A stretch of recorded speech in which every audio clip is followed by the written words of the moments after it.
अस्सलामु अलैकुम dear students. अल्लाहुम्मा सल्ली अला मुहम्मद व अला आलि मुहम्मदिन व बारिक व सल्लिम अलैहि। तमाम स्टूडेंट्स को अपने channel study with Nasrullah Khan में खुश आमदीद कहूँगा। ऑडिटिंग के हमारे सवालात हम चल रहे हैं और इस सिलसिले में आज हम क्वेश्चन नंबर 8 कवर करने जा रहे हैं और वो है define internal control, internal check and internal audit. Also explain the principles of internal control. Very important question। BCom के हवाले से, एडीपी प्रोग्राम के हवाले से, बीबीए और एमबीए के लिए खुसूसन जो बीकॉम पंजाब यूनिवर्सिटी के जो स्टूडेंट्स पेपर दे रहे हैं तो उनके लिए तो ये जहन में रखिएगा कि 100% एक सवाल इंटरनल कंट्रोल से ज़रूर आता है, क्योंकि इंटरनल कंट्रोल के और भी सवाल इंशाल्लाह अगले लेक्चर्स में हम इसको कवर करेंगे। तो एक सवाल तो 100% वो आता है। तो हम स्टार्ट करते हैं। ये होता क्या है इंटरनल कंट्रोल? नाम से जाहिर है एक इदारे का इंटरनली कंट्रोल। तो थोड़ा सा हम ये डिस्कस कर लें कि internal control system is a complete system of control organised by management, कि मैनेजमेंट इसको खुद ऑर्गेनाइज करती है, फाइनेंशियल और अदरवाइज। क्यों करती है? For smooth conduct of business, ताकि बिजनेस के मामला बड़ी अच्छे तरीके से चलें। According to international standards of auditing, ISA, ये बताता है कि it means all the policies and procedure adopted by the management of an entity to assist in achieving management's objective, कि मैनेजमेंट ने जो ऑब्जेक्टिव्स, गोल्स एंड टारगेट्स अपने लिए set किए हुए हैं उनको हासिल कैसे करना है। तो ensuring as far as practicable, यानी कि उनको इम्प्लीमेंटेशन के पॉइंट ऑफ व्यू से अगर आप बात करें कि हम उनको अचीव कैसे कर रहे हैं और इंश्योर कैसे कर रहे हैं प्रैक्टिकली, तो ये सब इंटरनल कंट्रोल के ज़मरे में आती हैं ये सारी बातें। अब इंटरनल कंट्रोल के 3 स्टेप्स हैं जो अभी इस क्वेश्चन में भी डिस्कस हुआ, कि जिसको उसने डिफाइन करने के लिए कहा कि एक इंटरनल चेक है, इंटरनल ऑडिट है और सेफ्टी मेजर्स हैं। ये 3 अलग अलग हैं। तो हम स्टार्ट करते हैं पहले से कि इंटरनल कंट्रोल क्या है। वॉल्टर बी मिग्स इसकी डेफिनेशन करते हैं कि internal control consist of measures taken to provide management with assurance that everything is functioning as it should be, कि ऐसे मेजर्स, ऐसे हल जो एक मैनेजमेंट इख्तियार करती है और इस चीज़ को यकीनी बनाती है कि हर काम वैसा हो रहा है जैसा कि उसे होना चाहिए, यानी कि हर काम गलतियों से पाक 100% एक्यूरेसी अचीव करने के लिए आपको इंटरनल कंट्रोल का सहारा लेना पड़ता है। अब इंटरनल कंट्रोल के एम्स एंड ऑब्जेक्टिव्स क्या होते हैं? कि ये अवॉइड करता है errors and frauds in the business, यानी कि इसकी वजह से आपके एरर्स एंड फ्रॉड्स बहुत जो है आपकी प्रॉन जो है वो कम हो जाती है। Number 2, efficient management of business affairs, आपके मामला बड़े एफिशिएंटली जो है वो चलना शुरू हो जाते हैं। इसी तरह establishing different checking stages with in the organisation, के एक ही इदारे के अंदर बहुत से चेकिंग स्टेजेस आ जाते हैं, यानी कि एक कैशियर का काम जो है मैनेजर चेक कर रहा है और मैनेजर का काम जो है जो डायरेक्टर है वो खुद देख रहा है। तो इस तरह एक का काम दूसरा देख रहा हो।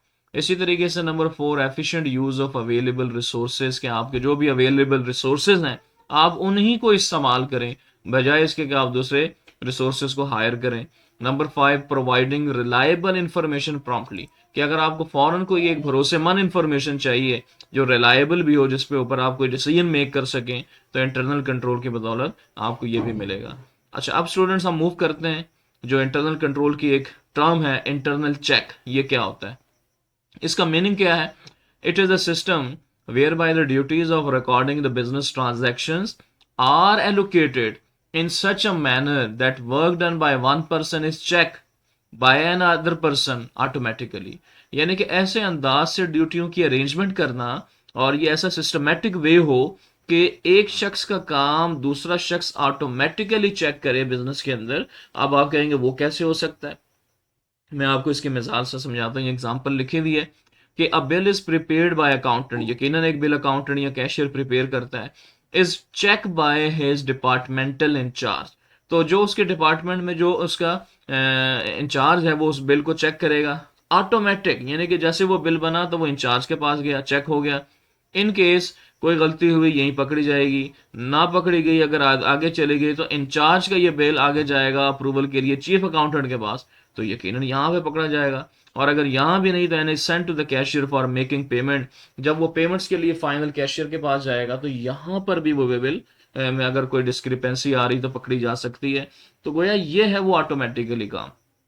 कि एक काम जो दूसरा शख्स है ऑटोमेटिकली उसको चेक करे, तो this is what internal check. According to डिपोला डेफिनेशन वो कहता है कि इंटरनल चेक मींस प्रैक्टिकली और कॉन्टिन्यूअस इंटरनल ऑडिट, यानी कि ये एक कंटिन्यूअस ऑडिट ही है carried on by the staff itself, और ये कंपनी का अपना स्टाफ ऑर्गेनाइजेशन का खुद करता है, by means of which the work of each individual is independently check by other member of the staff. लो स्टूडेंट्स, अब हमारे पास अगला टर्म है internal audit. What is the meaning of internal audit?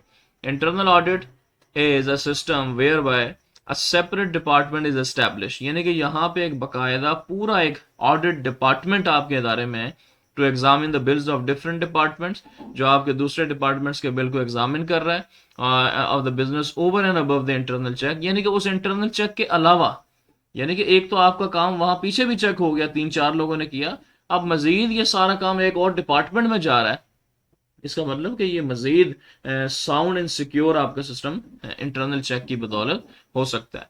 इसके बाद the payment will be required to be further approve by this department, और अगर आपकी ऑर्गेनाइजेशन ने किसी थर्ड पार्टी को कोई भी पेमेंट करनी हो, तो इस डिपार्टमेंट यानी कि जो इंटरनल ऑडिट का डिपार्टमेंट है, यहां से भी अप्रूवल उसकी जरूरी है बिफोर टेकिंग फाइनल एक्शन।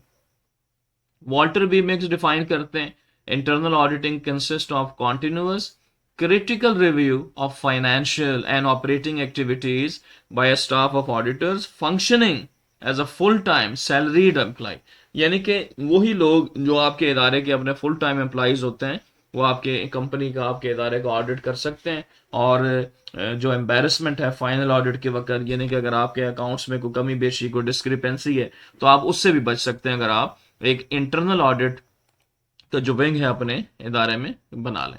लो जो स्टूडेंट्स, हम मूव करते हैं थर्ड पॉइंट पे, which is safety measures. What are safety measures?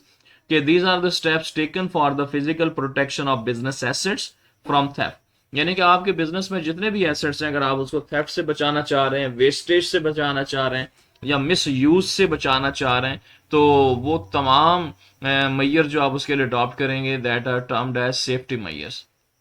मिसाल के तौर पे कैसे?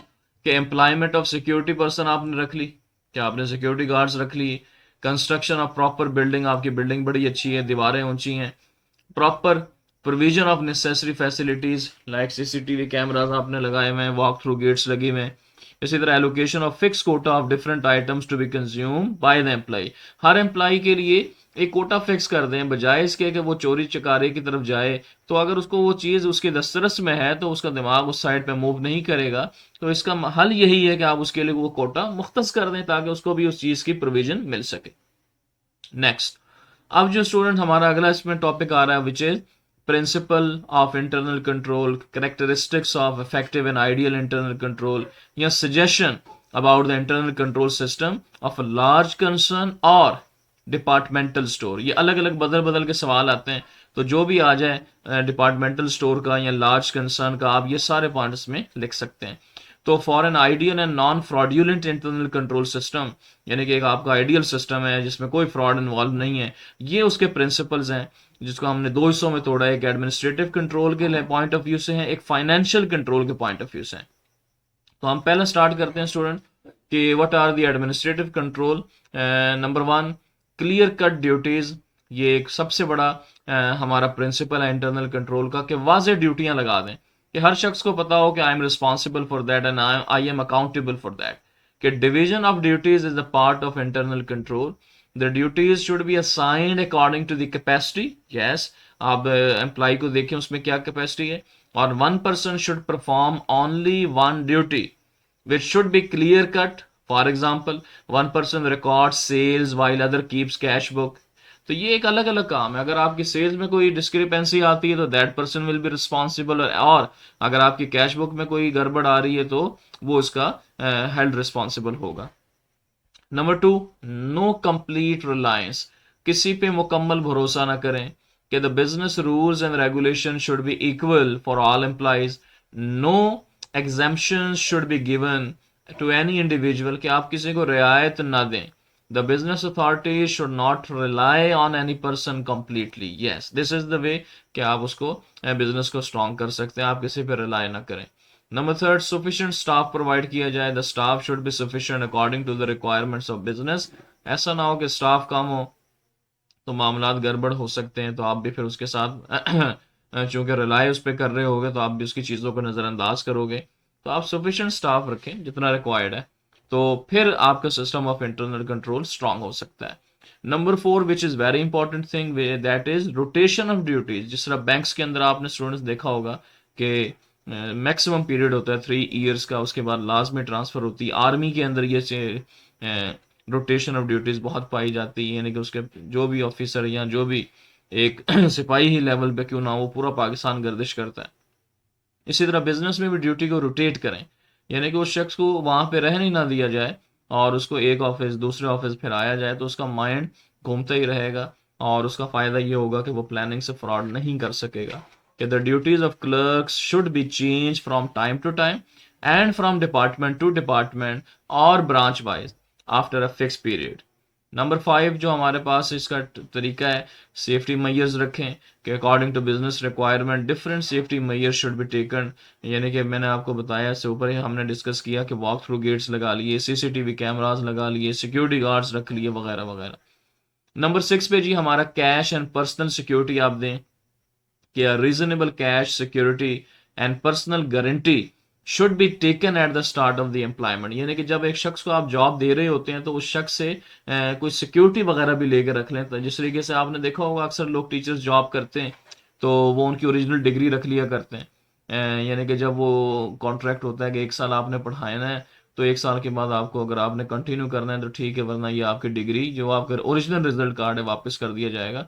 तो अब वो जो है वो कोई हैंगी वैंगी कुछ भी नहीं होगी। तो इससे पता ही लगा कि अगर तो आप कैश सिक्योरिटी ले लें या अगर आप उससे कोई पर्सनल सिक्योरिटी ले लें तो at the time of employment तो जो हमारा एम्प्लॉई है वो भी किसी हद तक बाउंड हो सकता है। नंबर सेवन, correspondence received कि all daily correspondence received should be recorded by a junior person। यानी कि जो भी correspondence डाक वगैरह आ रही है फौरन जो जूनियर पर्सन है उसको रिकॉर्ड करे and taken to the officer's room where open and presented for making. और जहां जहां उसकी डिस्ट्रीब्यूशन बनती है जिस जिस ऑफिसर को वहां उसको डिस्ट्रीब्यूट किया जाए ताकि उसके ऊपर जो डिसीजन लेना है वो हो सके टाइमली। इसके बाद नंबर 8 पे जी फिजिकल चेक ऑफ स्टॉक, ये बहुत जरूरी होता है कि the stock should be confirm by the purchase manager.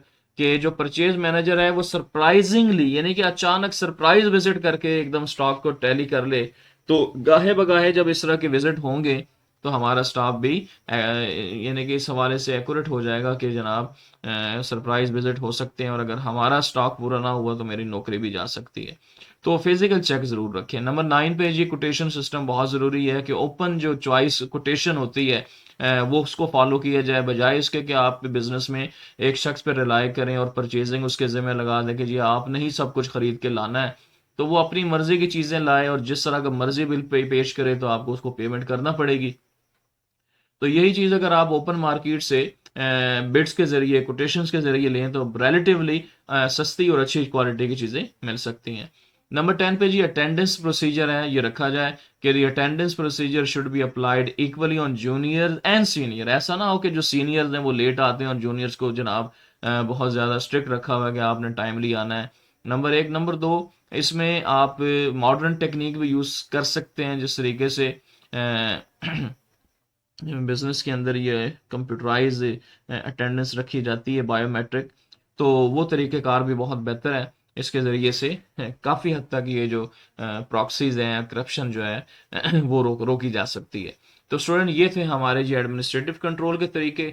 अब हम थोड़े से पढ़ लेते हैं कि इंटरनल कंट्रोल में जो फाइनेंशियल कंट्रोल होता है पैसों के हवाले से हम उसमें उसको कैसे सिक्योर कर सकते हैं। नंबर 1 कि आप इसमें डबल एंट्री सिस्टम को इस्तेमाल करें, जिस तरह सिंगल एंड डबल एंट्री होता है कि real double entry system of the recording debit by one person and credit effect by another person, इसको फॉलो किया जाए।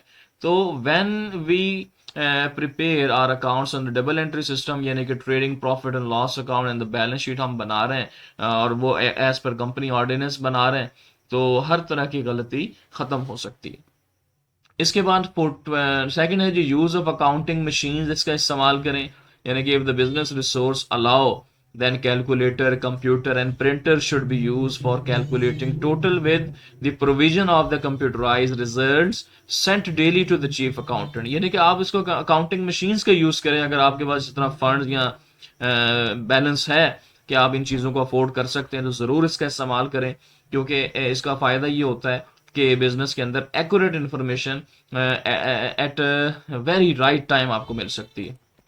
नंबर 13 पे इंटरनल ऑडिट है कि there should be a separate department according to business needs for overall checking, कि आपकी overall checking के लिए एक खास डिपार्टमेंट होगा जिसको इंटरनल ऑडिट विंग कहा जाएगा, और इसका काम ही यही होगा कि बिजनेस के अंदर एरर्स को, फ्रॉड्स को डिटेक्ट करना और उसको प्रिवेंट करना।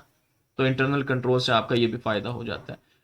14 पे जी हमारा पॉइंट है रेमिटेंस एंड डिपॉजिट, कि ऑल द रेमिटेंस रिसीव्ड यानी कि जो पैसा कमाया गया बिजनेस ने should be deposited in the bank on the same day, उसी दिन वो पैसा बैंक में जमा होगा।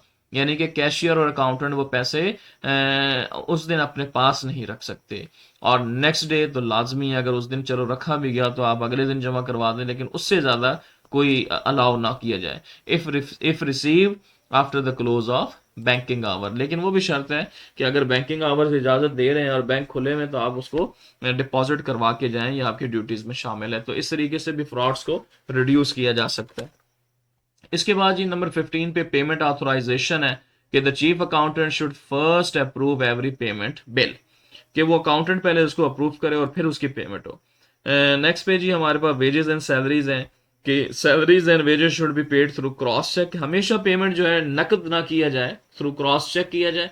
अब जब हम जैसे ही क्रॉस चेक के थ्रू इसके पेमेंट करेंगे उसका फ़ायदा ये होता है कि वो दूसरे के अकाउंट्स में प्लस होते हैं, तो आपको फ़ौरन पता लग जाएगा, क्योंकि अगर आप उसका नकद कैश पे करते हैं तो उसकी फिर पेमेंट के हवाले से कहीं ना कोई मसाइल आ सकते हैं। तो क्रॉस चेक की पेमेंट बहुत फेवरेबल होती है। इसी तरीके से रिकॉर्ड ऑफ गुड्स रखेंगे, detail record should be maintain for all goods received and sent out. Receipt books रखेंगे, the receipt book use should be, आपकी जो रिसीट बुक्स हैं जो आप पेमेंट्स के लिए पे कर रहे होते हैं वो प्रिंटेड होनी चाहिए, उसके ऊपर नंबर होना चाहिए कंसेक्यूटिवली, यानी कि 1 2 3 4 जो रसीद के नंबर होते हैं, और हैविंग अ कार्बन कॉपी, के एक कार्बन कॉपी आप रखें और एक कस्टमर को दें। इसी तरह पेटी कैश फंड्स है कि सेपरेट फंड जो है पेटी कैश के लिए जो माइनर एक्सपेंडिचर होते हैं जिसको इम्प्रेस मनी भी कहा जाती है, यानी कि बिजनेस के कोई स्टेशनरी के खर्चे, कोई चाय वगैरह के खर्चे, कोई बिस्किट के खर्चे, इस तरह की चीज़ें, तो these are called petty cash, तो उसका भी रिकॉर्ड रखा जाए। तो इसके बाद रिव्यू ऑफ वर्क डन, ये ज़रूरी है कि system should be maintain under which work done by the individual may be seen by the senior officer, यानी कि ऐसा निज़ाम रखा जाए कि एक जूनियर बंदे का काम सीनियर शख्सियत जो बिजनेस की है वो ज़रूर चेक करे। तो इस तरह गलतियों के चांसेस भी कम हो जाते हैं और फ्रॉड्स भी मिनिमाइज होते हैं। और गालिबन 21 है कि no access to the books, किसी जी यानी कि जो कैशियर है should not be allowed to record और इंस्पेक्ट कस्टमर अकाउंट, के किसी भी अनऑथराइज जो इंडिविजुअल है चाहे वो बिजनेस का ही एम्प्लॉय क्यों ना हो, तो वो कस्टमर के अकाउंट्स तक रसाई किसी को ना दी जाए। इसी तरह सेपरेट जो सेपरेशन ऑफ रिकॉर्ड्स है, फाइनेंशियल एंड अकाउंटिंग ऑपरेशन जो है इसको सेपरेट रखा जाए। 23 पे है जी स्टेटमेंट ऑफ अकाउंट्स के all customer should be informed about the summary of their dealing after the end of every quarter, कि हर क्वार्टर के बाद जो कस्टमर्स हैं उनका जो उनका बैलेंस अकाउंट होता है वो ज़रूर उनके साथ शेयर किया जाए कि आपके इतने आउटस्टैंडिंग हैं या हमने आपको इतने पे करने हैं। नंबर लास्ट पॉइंट है कि जी इंटरनल अप्लाइंसेज रखें, कि modern mechanical appliances like cash हो गया, रजिस्टर्स हो गए, रिसीट बुक्स हो गई, अकाउंटिंग मशीन्स हो गई, इनका इस्तेमाल बिजनेस में किया जाए। तो हम थोड़ा सा कंक्लूजन देते हैं कि there is no hard and fast rule that all these feature should be a part of each and every concern. ये ज़रूरी नहीं कि जो हमने जितने पॉइंट्स पढ़े हैं कि ये ईच एंड एवरी कंसर्न के लिए ज़रूरी हों, लेकिन it may vary from organisation to organisation, हर एक पे ये वेरी करते हैं, आगे पीछे कम या ज़्यादा होते रहते हैं उनके साइज़ के हिसाब से, नेचर एंड वर्क के हिसाब से। तो स्टूडेंट ये था जी हमारा सवाल जो हमने आज कवर किया, और वेरी इंपॉर्टेंट सवाल मैंने आपको बताया कि इंटरनल जो ऑडिट का सवाल है, इंटरनल कंट्रोल, ये ज़रूर पेपर में आता है, तो इसको ज़रूर प्रिपेयर करें। कोशिश की कि मैंने आसान से तरीके के साथ नोट्स के साथ आपको सिखाऊं और इसको एक्सप्लेन किया। तो इन केस अगर आपको फिर भी कोई क्यूरी है तो ज़रूर मुझे मैसेज करें, आपको मैं उसको ज़रूर उसको एड्रेस करूँगा।